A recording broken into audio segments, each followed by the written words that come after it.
Alright, good morning sa inyo natin mga kababayan. So, dito tayo sa Champion Hardware natin ha. Champion Hardware. So, ngayong umaga ay magbili tayo ng spares sa ating welding machine po kasi nasusunog. So, dito tayo sa Champion kasi ito lang po yung pinakamalapit at pinakamalaking hardware dito sa Zamboanga, Sibugay, Ipil. So, yan, good morning once again at para patuloy na tayo mga kaidol.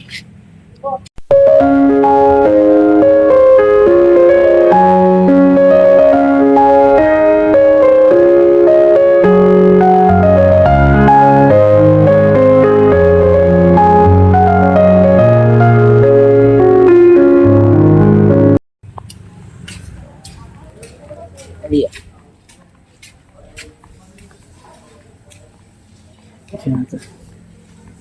Ano sir? Buwas champion eh.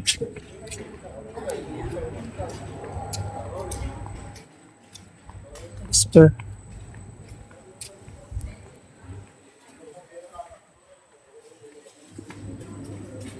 Spur ng ating welding machine.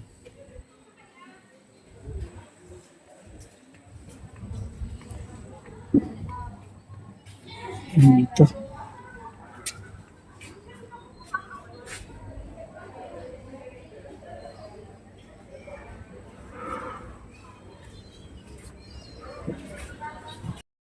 Yan ang mga kalods, ay tinanggalan natin yung upper lina dito. Grabe, napakataas ng init dito. Safety lang tayo, dapat tayo mag-ingat palagi. Kasi mahirap ang haba kasi.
ka-idol.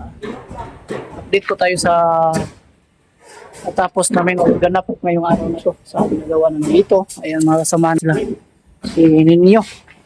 Si Taking Rio. Ayan. Siya po yung nag-assemble dito sa magiging process na ipapakita natin po yung sample namin doon sa taas mamaya. Mga idol yun, no? Medyo malayo, palapitan natin mamaya. Ito po yung sample. Ito po yung maging girt namin doon sa taas. Pagpatungan ng parlins. So, ayan, akyatin natin sa taas. Para makita natin po yung ganap. Oh. Nasunog na po yung mukha ko kanina sa taas sa pag-building. No?